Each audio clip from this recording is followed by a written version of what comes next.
Ao assistirmos o filme Matrix, notamos que não é apenas Neo que experimenta um déjà vu. Temos uma noção de já termos visto as metáforas e os diálogos intrigantes do filme em vários outros lugares. Além, é claro, de centenas de cenas de sucesso de outros filmes adaptadas e integradas à Matrix, cobertas com uma aura cyberpunk e high-tech. É fácil notar, por exemplo, que na cena do combate de Neo e o agente Smith no metrô, em que estamos diante de um pistoleiro de um filme do Velho Oeste, os dois se olham e há a pose clássica dos duelos, e vemos soprar o vento folhas de jornal momentos antes do tiroteio.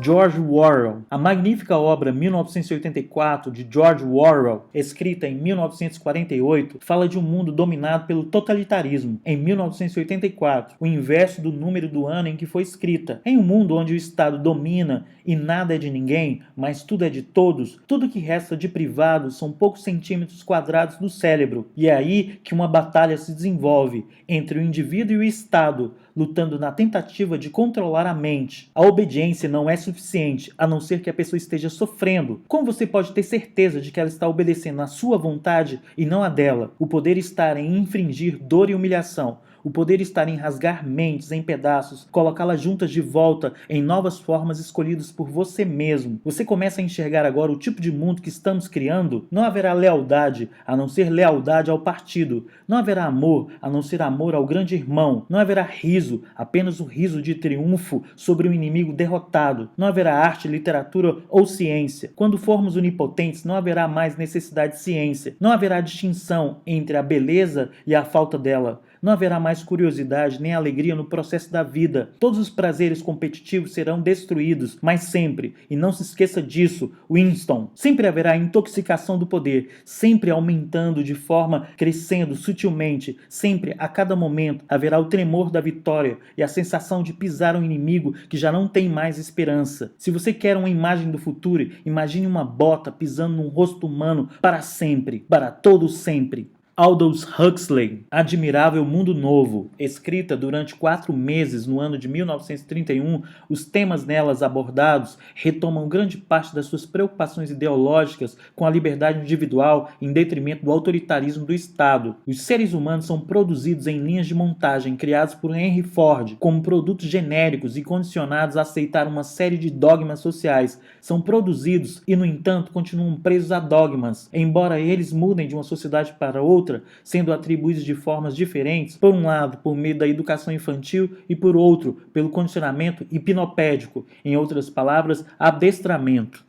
Blade Runner. Poderíamos pensar em memórias implantadas como no filme Blade Runner, Caçador de Androides, em que as memórias do caçador, na verdade, são criadas artificialmente. Nada do que viveu é fato, e sim uma mera ilusão. Ele mesmo é um androide. A revelação vem por um sonho com um unicórnio. Assim, cada pessoa, de uma forma ou de outra, é uma peça da engrenagem. Ela está completamente imersa no sistema e profundamente consciente, cumprirá os desígnios da Matrix, sendo um escravo dela. Se despertar, cumprirá o seu destino, o que de certa forma também é um programa, já que é pré-conhecido. Assistimos TV não para ver, mas para não ver, ou seja, escolhemos a ilusão. Morfeu fala para Neo que os agentes são regidos por leis estritas e esta é a forma de vencê-los. O agente Smith quer destruir a raça humana com medo de contaminar-se, mas possivelmente quando fala isso a Morfeu, seu destino já está traçado. O ato de viver exige escolhas, o andaime ou o agente. Se um passo for dado no caminho, inevitavelmente deveremos ir até o fim. Seja verdadeiro consigo mesmo. Há uma grande diferença entre o conhecer o caminho e trilhar o caminho. Neo é um cyber-xamã procurando as respostas. Primeiro passo é a fome de viver, sentir que algo está errado no mundo e não saber o que é. Em verdade, algo está errado em nós. A caverna. A alusão platônica é inquestionável. Não podemos deixar de pensar na alegoria da caverna, descrita na República, no livro 7. De acordo com ela, somos todos prisioneiros numa caverna subterrânea,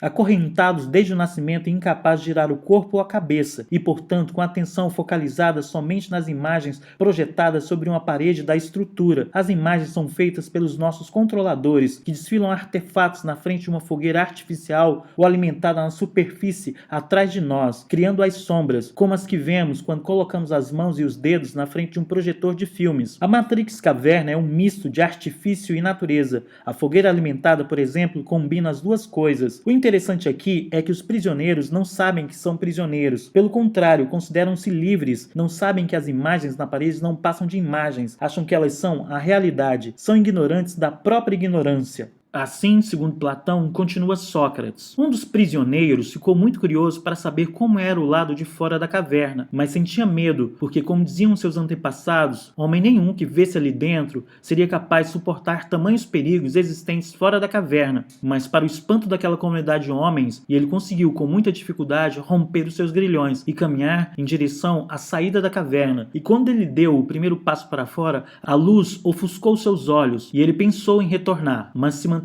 firme durante algum tempo, até que a sua visão foi se clareando, e ele finalmente viu as coisas como elas realmente eram. Viu o verde, viu os pássaros, tomou água limpa, respirou um ar puro, diferente do ar pesado e úmido de dentro da caverna, andou, brincou e não encontrou nenhum perigo que não pudesse ser enfrentado. Resolveu então retornar para dentro da caverna para despertar os outros do seu sono dogmático e dizer que fora da caverna era muito melhor do que ali dentro, mas infelizmente não foi bem recebido pelos outros que lá estavam, que achavam que ele estava sendo manipulado por forças malignas existentes para fora da caverna, tentando seduzi-los para a morte. Mesmo com o afastamento, o jovem liberto não desistiu e continuou dizendo que fora da caverna era muito melhor, até que os mais velhos formaram um conselho e decidiram que esse jovem representava uma ameaça para aquela comunidade, porque poderia seduzir os mais jovens a saírem da caverna, fazendo com que assim eles perdessem o poder sobre eles. Então, ao primeiro descuido do jovem liberto, eles o agarraram e o apedrejaram até a morte. Este é o final da história. É um final triste, mas que infelizmente se repete ciclicamente na história da humanidade. Sempre que alguém tenta plantar uma semente de transformação, descortinar novos horizontes e apontar para novas direções, sofre retaliações e muitas vezes paga com a própria vida. Contudo, pode-se matar um homem, mas não pode matar as suas ideias, porque como diz o filme V de Vingança, as ideias são a prova de bala. Não existe um calibre que possa matar uma ideia. Então, mesmo que o portador da ideia não tenha vida, a sua ideia permanecerá sempre ativa, germinando e fazendo crescer e transformando radicalmente o mundo.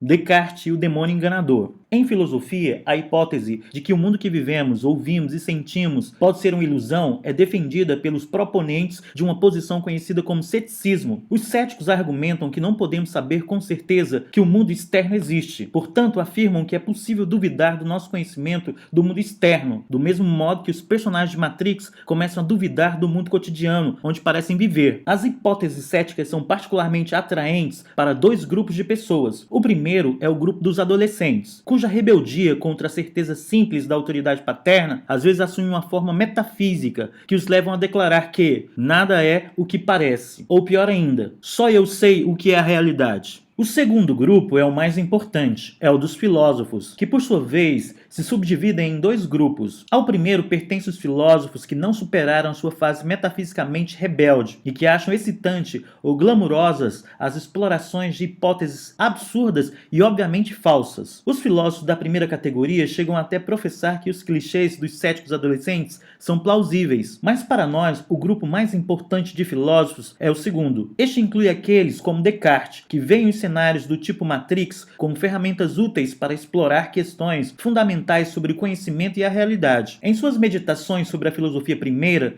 Descartes apresenta um argumento cético, influente, cujo objetivo não é provar que o ceticismo é verdadeiro, mas sim estabelecer uma fundação sólida para a ciência. Para realizar essa tarefa, Descartes começa as meditações declarando a intenção de superar todas as suas crenças em que possam haver a menor dúvida. Só aquelas crenças que forem absurdamente convictas, no mais forte sentido do termo, sobreviverão ao teste de Descartes. E só essas, diz ele, podem servir como fundações verdadeiras e confiáveis para a ciência. Assim diz Descartes: percebi que, de tempos em tempos, os nossos sentidos nos enganam. Quando você sonha, pode lhe parecer que está sentada em uma cadeira assistindo a esse vídeo, mas na verdade você está na cama e dormindo. Somos incapazes de distinguir as experiências da vigília daquelas que parecemos ter em sonhos, até acordarmos. Essa é uma das noções que afirma Morpheus, quando pergunta: já teve um sonho, Neo, que parecesse realidade?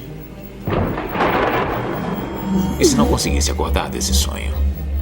Como saberia a diferença entre o mundo dos sonhos e o mundo real. Não pode ser. Ser o quê? Ser real?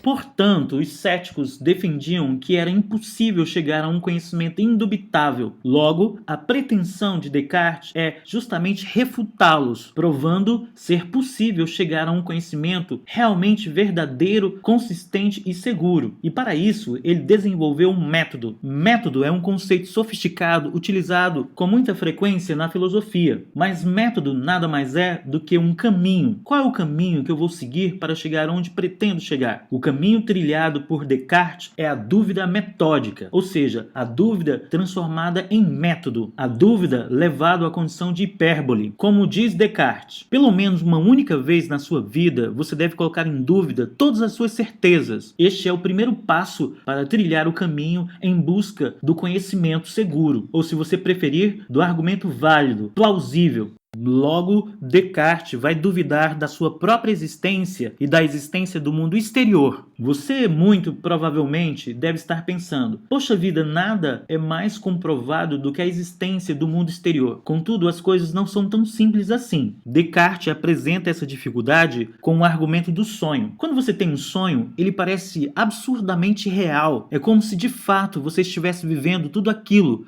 conversando com pessoas, tendo relações amorosas, vivendo grandes aventuras e às vezes também tendo pesadelos, de tal forma que você acorda sobressaltado e ofegante e é tomado por uma súbita sensação de alívio ao saber que tudo aquilo não passava de um sonho. Portanto, Descartes faz o seguinte questionamento: como você pode ter certeza que está de fato vivendo, quando você poderia, por exemplo, estar sonhando? Como diferenciar o estado onírico do estado real, do estado desperto? Porém, mesmo durante um sonho, nós podemos ter algumas certezas. Por exemplo, as crenças a respeito do número ou figuras geométricas, como descreve Descartes. Esteja eu acordado ou dormindo, 2 mais 3 continua sendo 5, e um quadrado não tem mais que 4 lados. Suponhamos, diz ele, que um demônio maldoso de grande poder e astúcia tenha empregado todas suas energias para nos enganar. Essa criatura, argumenta Descartes, poderia facilmente nos levar a conclusões erradas sobre a soma de 2 e 3, ou o número dos lados de um quadrado. Este demônio maldoso poderia ainda mais facilmente nos fazer pensar que há um mundo físico externo a nós, mesmo quando na verdade o céu, o ar, a terra, as cores, formas, sons e todas as coisas externas seriam meramente ilusões de um sonho que ele mesmo criou para condicionar o nosso julgamento. Descartes conclui facilmente que eu considerarei que não tenho mãos ou olhos, nem carne, sangue ou sentidos, mas apenas acredito falsamente nessas coisas. Após lermos a primeira meditação de Descartes, é difícil imaginarmos como poderíamos mostrar que nossas vidas não são apenas um grande engano criado por um demônio maldoso.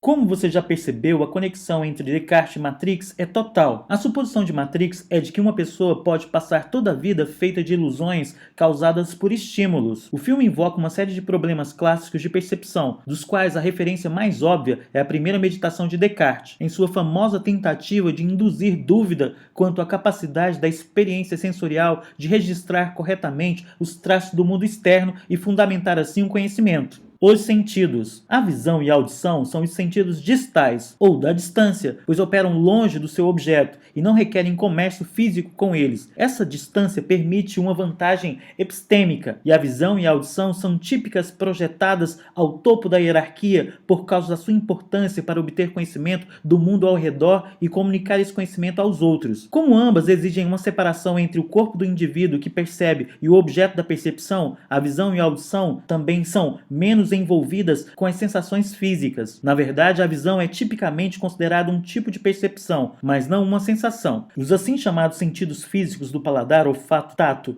exigem um grau de contato físico com seus objetos. Embora o olfato exija alguma separação física para funcionar, os 3 sentidos físicos requerem proximidade, até intimidade, e as experiências dos 3 têm qualidades sensoriais distintas. A fisicidade associada ao tato, olfato e paladar é uma fonte do baixo status dos sentidos físicos, que são associados ao lado mais animal da natureza humana. O que se vê pode ser meramente o produto ilusório de um programa, e no entanto ver também é sinônimo de insight, de conhecimento, já que durante toda a história da civilização ocidental, a visão tem servido como uma metáfora para o conhecimento. Morfeu, o sábio líder do filme, expressa as suas repressões e observações analíticas em metáforas visuais. Ele Ele afirma a Neo, por exemplo, que ele nasceu em uma prisão, não é capaz de tirar, provar o gosto ou tocar, uma prisão para a mente, mas ele pode ver a situação através da janela, em todo lugar, como explica Morpheus. A Matrix é o mundo que jogaram diante dos seus olhos para deixá-lo cego quanto à verdade, que você é um escravo. No entanto, a despeito dos penetrantes enganos visuais de Matrix, Morpheus insiste que Neo use os olhos na mais alta invocação epistêmica para ver a verdade além da ilusão e compreender. Após o seu banho em gosma rosa e a sua horrível experiência no casulo de Matrix, Neo acorda e pergunta: por que os meus olhos doem? Morpheus explica: porque você nunca os usou. Como um novo liberto da caverna de Platão, Neo se sente incomodado pela luz, pois a verdade não é fácil nem confortável de ver. Por muito tempo não acreditei, mas de repente vi os campos com os meus próprios olhos. Mais do que qualquer outro sentido, a visão é exaltada por seu tradicional vínculo com a mente, de acordo com o velho ditado: ver é crer, mas tocar é a verdade. O indivíduo aprisionado à Matrix, em um mundo de sonhos gerados por computador, como define Morpheus, acreditam estar experimentando a vida com todas as suas familiaridades e riquezas. Seus receptores de sentido estão conectados à Matrix, de modo que o paladar, olfato, tato, visão e audição são estímulos ou simulados, na suprema suposição de que esse ser é percebido. Ser é perceber. O enredo do filme permite levarmos não só veneráveis problemas filosóficos sobre a relação da mente e o corpo e a incerteza do conhecimento, mas também paranoias mais contemporâneas sobre o poder político no mundo infestado pela cibernética. Em sua contribuição contemporânea ao debate sobre ceticismo, Peter Unger também defende uma posição cética. Sugere a possibilidade de sermos narcotizados, não por um demônio, mas sim por um cientista maligno. No cenário de Unger, apresentado em seu livro lançado em 1975, Ignorância, a crença comum de que existem cadeiras, livros, outros objetos semelhantes no mundo ao nosso redor é simplesmente um engodo, elaborado e estimulado em nossos cérebros por um cientista do mal, um superneurologista que usa um computador para gerar impulsos elétricos que são, por sua vez, transmitidos a eletrodos fixados em partes relevantes do nosso sistema nervoso central. Hilary Putnam começa pedindo-nos para imaginar que os nossos cérebros foram retirados, separados cirurgicamente do resto do corpo e colocados em um barril, cheio de elementos químicos que os nutrem. Um poderoso computador envia impulsos elétricos aos nossos cérebros, criando, por exemplo, a ilusão de estarmos sentados em uma cadeira assistindo a esse vídeo, ou jogando tênis, e assim por diante. O tempo todo, porém, nossos cérebros sem corpos estão flutuando em um barril no laboratório do cientista do mal. Como você pode saber que não se encontra nessa condição?